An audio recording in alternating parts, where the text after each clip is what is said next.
요나서 3장 6절로 10절 말씀.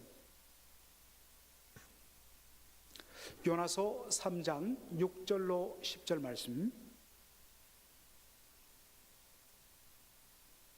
구약 성경 1288페이지 요나서 3장 6절로 10절 말씀, 우리 한 절씩 교독하도록 하겠습니다.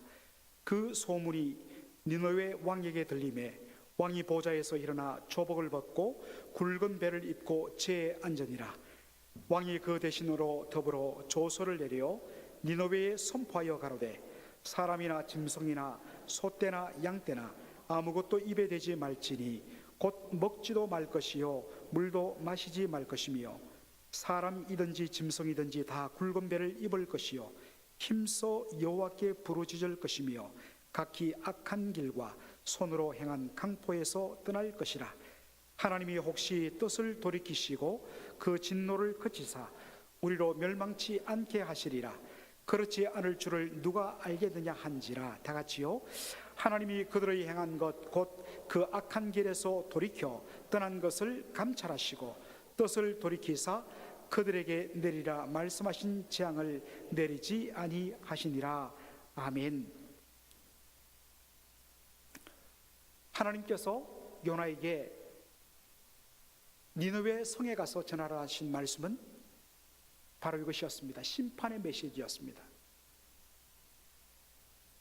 너희 니느웨 사람들의 그 악독이 하나님 앞에 상달되었다. 이제 40일이 지나면 니느웨는 완전히 무너지며 멸망당할 것이다. 이 심판의 메시지 안에는 뭐가 포함되어 있겠습니까? 바로 멸망당하지 말고 회개하고 돌아와서 용서받고 살라는 바로 메시지가 그 속에 들어있는 것입니다. 하나님의 심판의 메시지는 항상 그 속에 하나님의 긍휼과 그들이 돌아서 살기를 원하시는 하나님의 간절한 사랑이 들어있는 것이죠. 그런데 여러분들, 세상에 누가 심판의 메시지를 좋아하겠습니까? 그 누구도 심판의 메시지를 받아들이지 않고 오히려 조롱하면서 내칠 것이 뻔한 일입니다. 그런데 우리가 봤던 대로 놀라운 일들이 일어났습니다. 요나서 3장 5절을 다시 보시면 이렇게 되어 있습니다. 니느웨 백성이 하나님을 믿고 금식을 선포하고 물은 대소하고 굵은 배를 입은지라 라고 되어 있습니다. 그들의 악독이 하나님 앞에 상달될 정도로 그렇게 강팍했던 니느웨 사람들의 마음이 이 심판의 메시지 앞에 그대로 녹아지면서 그들이 어찌할꼬 탄식하며 금식하며 굵은 배를 입으며 마치 죽은 자와 같은 그러한 슬픔을 가지면서 금식하는, 한 번도 기대하지 못했던 일들이 니느웨 성에 일어난 것입니다. 얼마나 이들이 철두철미하게 했냐면, 사람들은 말할 것도 없고 말 못하는 미물인 가축에까지, 짐승에까지 다 굵은 베옷을 입게, 그 배를 걸치게 하고 그들에게도 음식을 주지 않습니다. 정말 도무지 생각하지 못했던 일들이 이 니느웨 성에 일어난 것입니다. 요나서 3장 8절에 보니까 니느웨 백성들의 회개의 모습이 한 걸음 더 나아간 것을 보게 했습니다. 힘써 여호와께 부르짖을 것이며 각기 악한 길과 손으로 행한 강포에서 떠날 것이라. 왕이 백성들 앞에 공포합니다.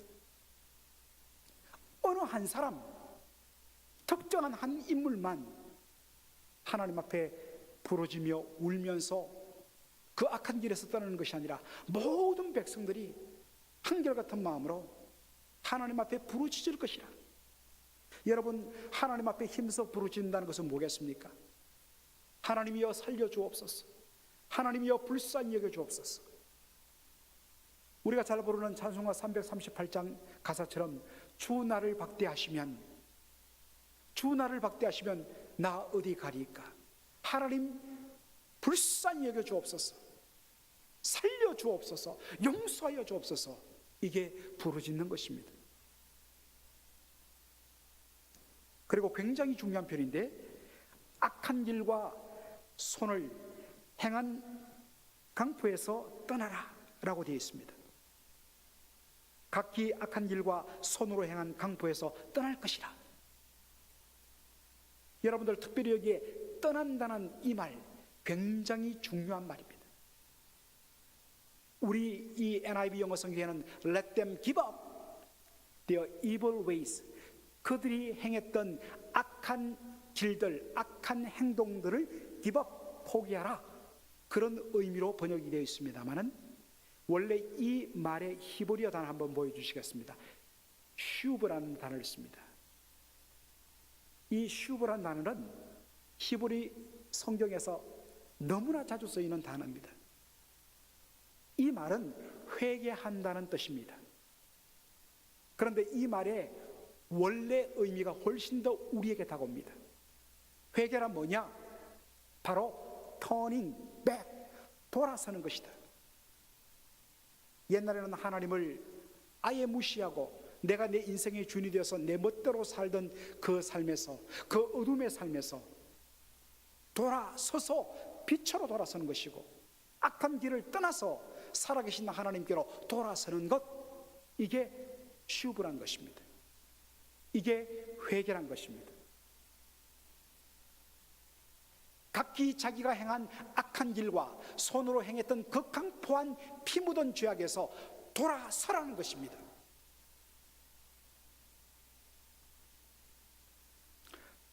제가 여러 번 이야기하지만 우리 한국 교회는 회개를 굉장히 강조했습니다.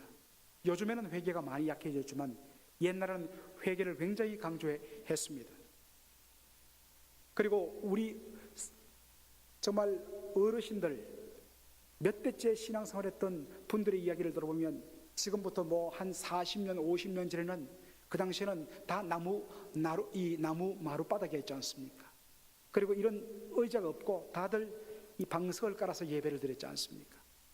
새벽마다 와서 정말 말씀 듣고 기도할 때 여기저기서 통곡하고, 그래서 그 나무바닥이 눈물에 흥건히 젖을 정도로 그렇게 울면서 회개를 많이 했다는 이야기를 들었습니다. 우리 한국교회는 회개에 힘을 썼습니다. 그런데 한국교회가 힘썼던 회개는 회개를 감정적인 차원에서 많이 접근을 했습니다. 그래서 범죄에 대해서 가책을 느끼고, 양심의 가책을 느끼고, 찔림을 가지고 그것에 대해서 아파하고 하나님 앞에 울면서 용서를 구하는 것, 이런 차원으로 회개를 많이 접근했습니다. 이런 감정적인 요소는 회개에 있어서 대단히 중요합니다.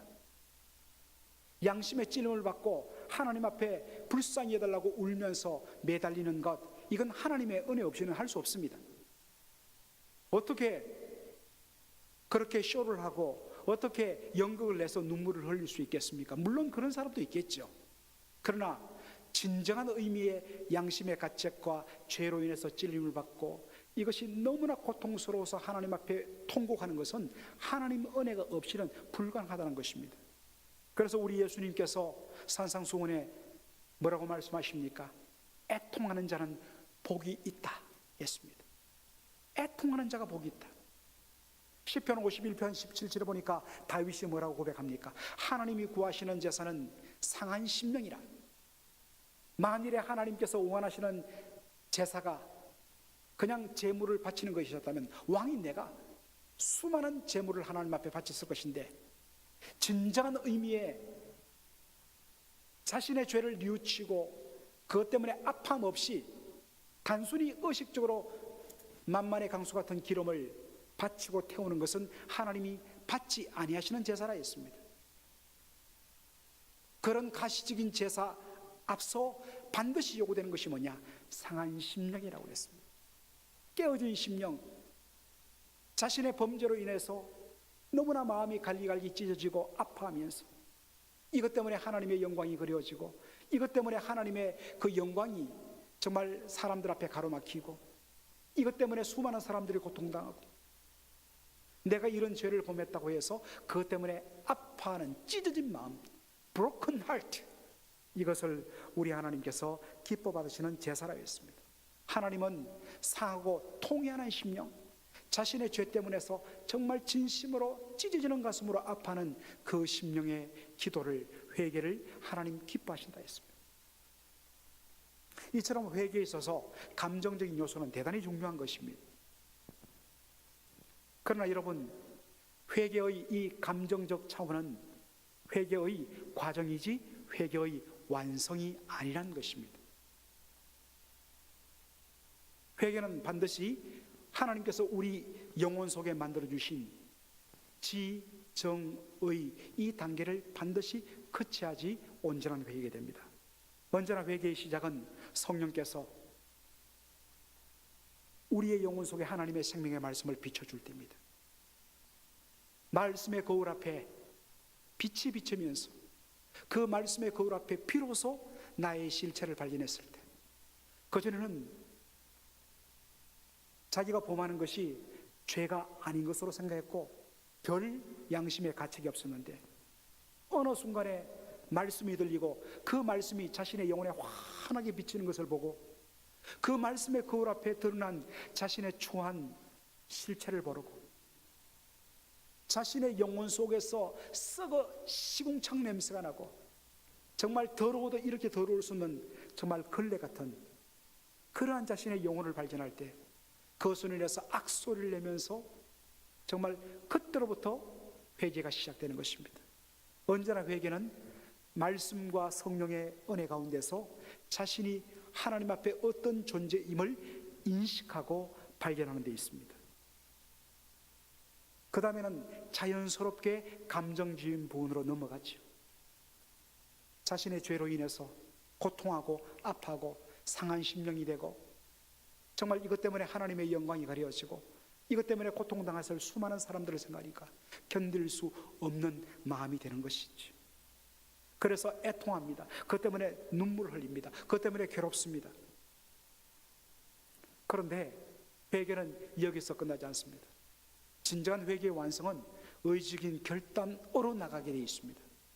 그래서 이 죄에 대해서 미워하고 죄와 싸우고 그리고 이 죄로부터 하나님께로 돌아서고 이 어둠을 좋아하던 내 자신이 너무너무 이것이 싫어져서 단호하게 빛으로 돌아서는, 그래서 돌아서는, 떠나는, 그것을 버리는 그런 의미의 휴브, 그런 의미의 회개가 진정한 의미의 회개란 것입니다.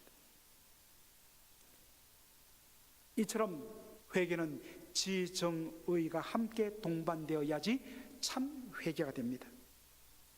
죄에 대해서 깨달았고 죄에 대해서 아파하는 데까지는 있었는데 이것을 미워하고 그 죄의 자리로부터 바로 의로우신 하나님께로 돌아서는 의지적인 결단으로 나가지 않는다면 이 회개는 결코 완성되지 않는 불완전한 회개입니다.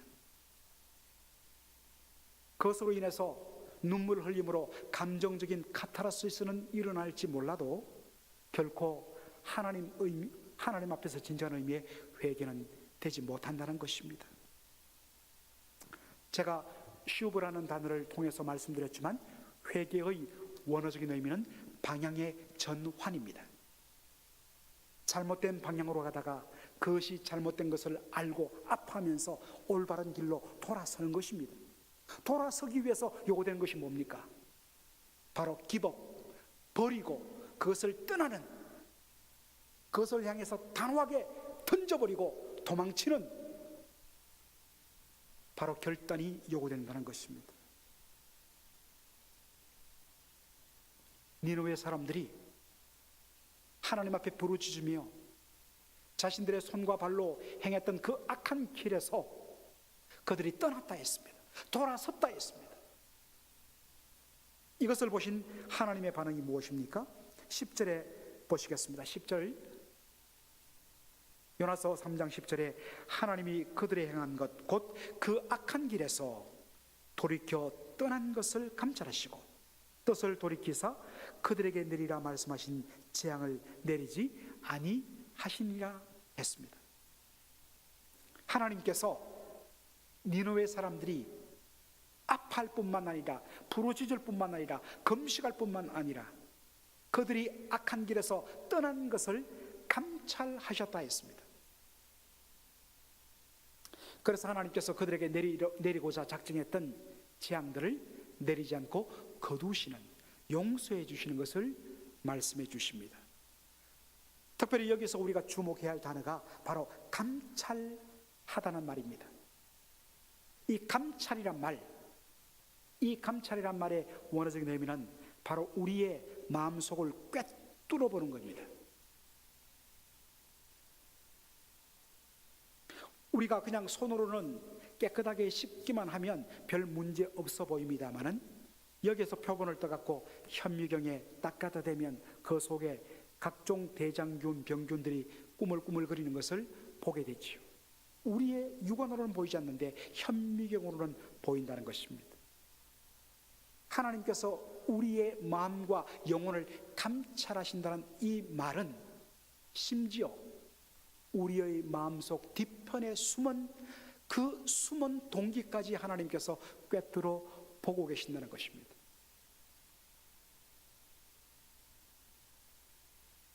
하나님은 그 마음을 다 알고 계십니다. 초대교회 사도행전 5장에 아나니아와 삽비라 부부가 죽임을 당했지요. 그들이 왜 죽임을 당했습니까? 그 당시 수많은 사람들이 성령의 충만을 받아갔고 다른 형제자매들을 불쌍히 여겨서 저들이 가난하고 저들이 배고픈 것들을 너무 아파해서 성령이 주시는 감동 가운데 자신의 재산의 일부를 팔아갔고 그것을 사도들 앞에 내어주고 사도들이 그것을 가지고 필요한 것들을 사서 그 사람들을 구제하는 놀라운 사랑의 공동체가 되었습니다. 이것은 억지로 하는 것이 아니라 성령이 주시는 사랑의 감동으로 이루어진 것입니다. 그런데 문제가 생겼습니다. 특별히 바나바 같은 사람이 자신의 전 재산을 팔아서 그렇게 바쳐갖고 칭찬을 받는 것을 보고 세민한 사람이 바로 이 아나니와 삽비라 부부였죠. 그들이 나가서 자신들의 밭을 팔고 그 판 돈의 상당수는 감추어두고 일부만 들고 마치 자신들이 다 팔아서 바치는 것처럼 그렇게 말할 때 사도 베드로가 뭐라고 이야기합니까? 너희들의 마음이 악하여서 어찌하여 하나님의 영을 속이느냐? 하나님께 거짓말하는 것이다, 하나님을 속이는 것이다 라고 이야기를 합니다. 사람들은 몰라요. 이 사람들이 한 그 모든 것이 진심인 줄 압니다. 그런데 하나님은 다 알고 계신다는 것입니다.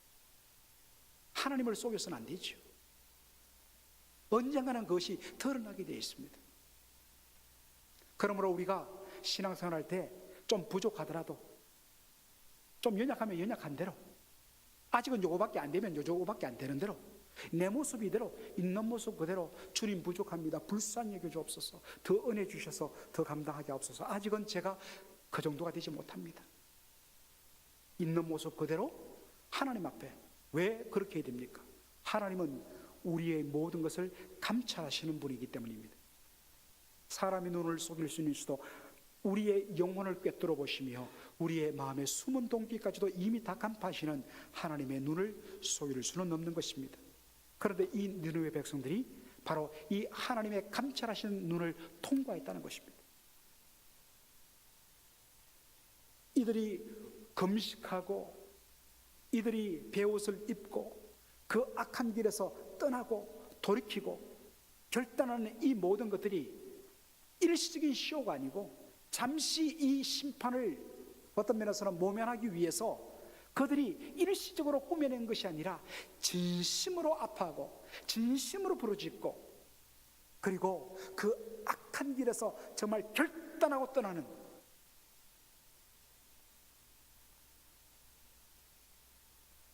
하나님의 백성인 이스라엘, 북왕국 이스라엘은 그 당시에 그렇게 하나님께서 긍휼을 베풀어 주시고 기다려 주셔도 그들은 그 강박하면서 떠나지 않았습니다.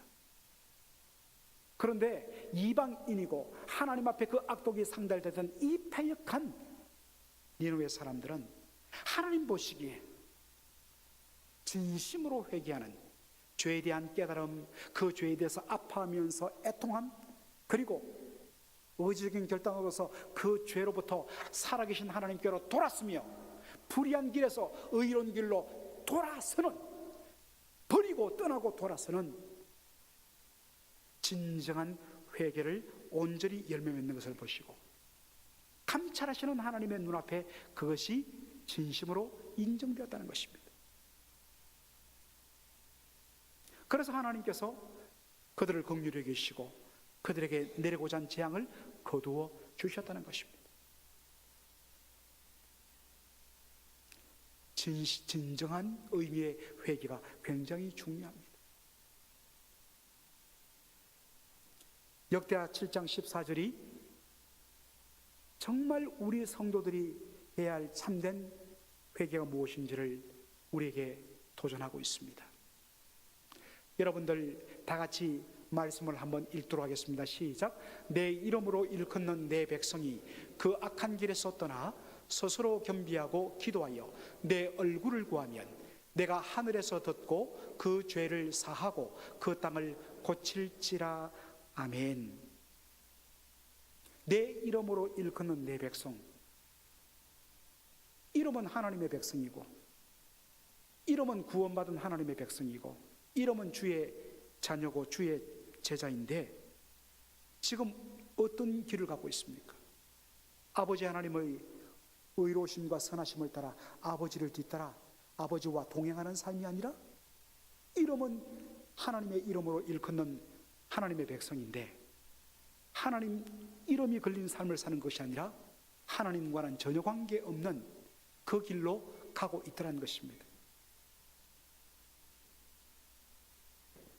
그러다가 어느 순간에 그들이 깨닫게 됩니다. 말씀과 성령의 역사 가운데서 지금 내가 하나님의 이름으로 일컫는 백성인데 내가 가는 길이 생명의 길이 아니고 사망의 길이고 내가 가는 이 길이 의의 길이 아니라 불의의 길이고 내가 가는 이 길이 하나님의 영광의 길이 아니라 하나님을 대적하는 길,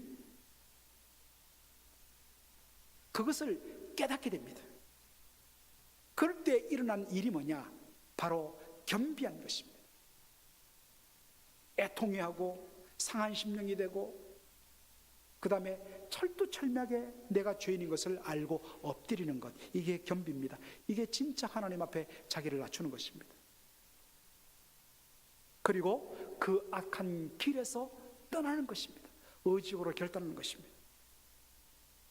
그리고 나서 뭘 구하냐면 하나님의 얼굴을 구한다 했습니다.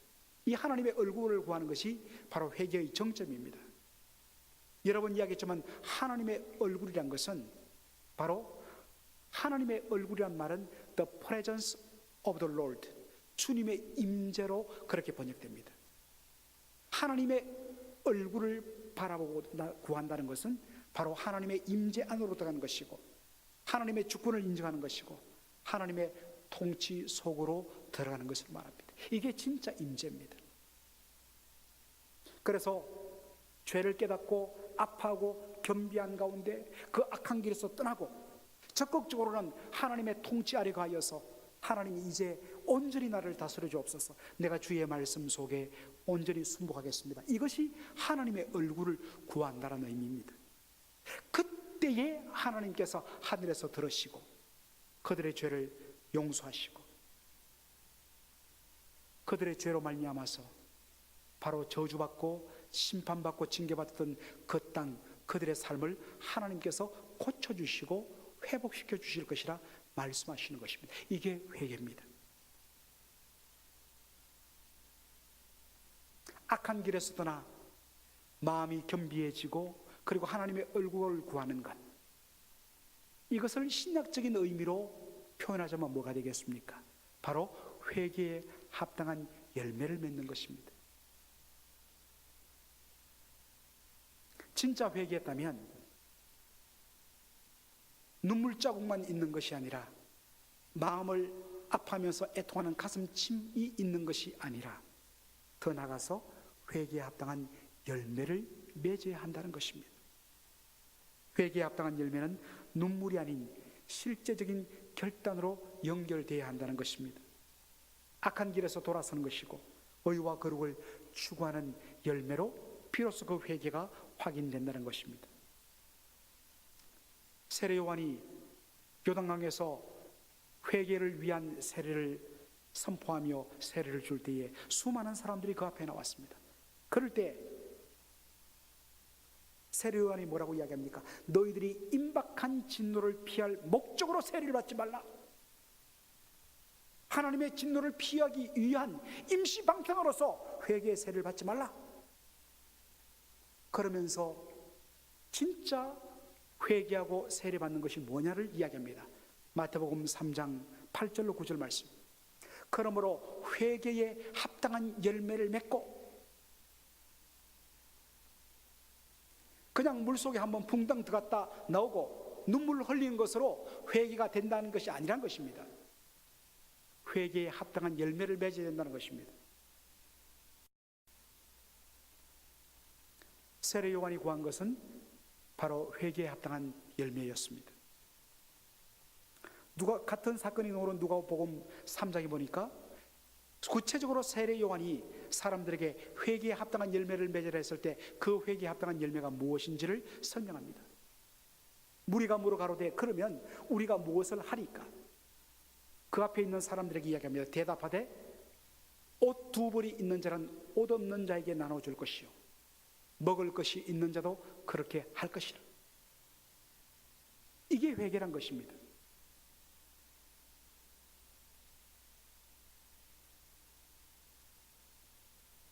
그러니까 그 다음에는 세리들, 세금을 포탈해 갖고 사람들에게 착취해서 자신의 배를 채운 사람들이 회개하면서 세례를 받으러 나왔을 때 그들에게 뭐라고 이야기합니까? 우리는 어떻게 회개에 합당한 열매를 맺어야 됩니까? 했을 때 이렇게 이야기합니다.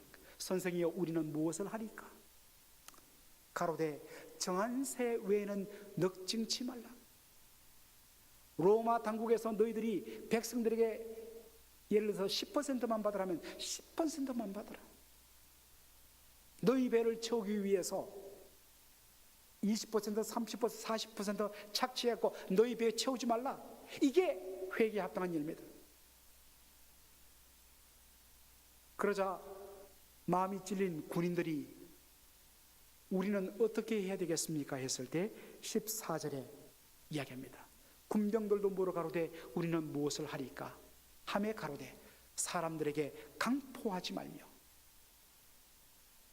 무소하지 말고 받는 요를 족한 줄로 알라.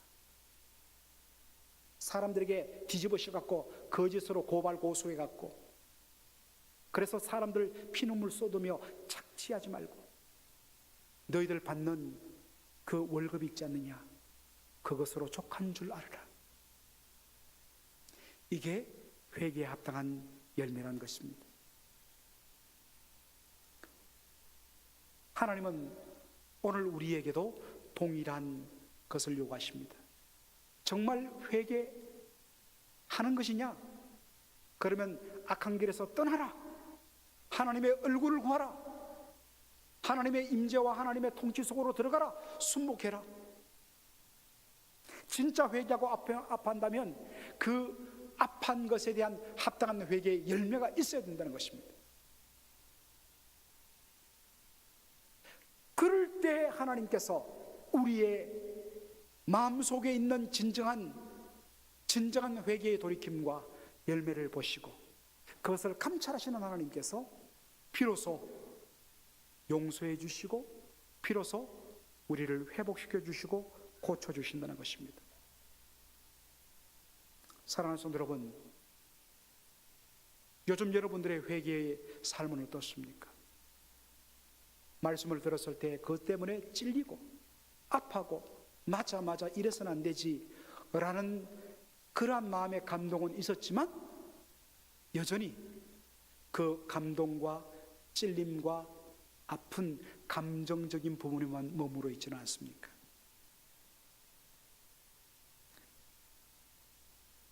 사랑하라는 말씀을 들었을 때에, 용서해 주라는 말씀을 들었을 때에 맞아라고 했는데 막상 그 상대방이 나타났을 때 정말 감추었던 상처가 일어나서 힘들 것입니다.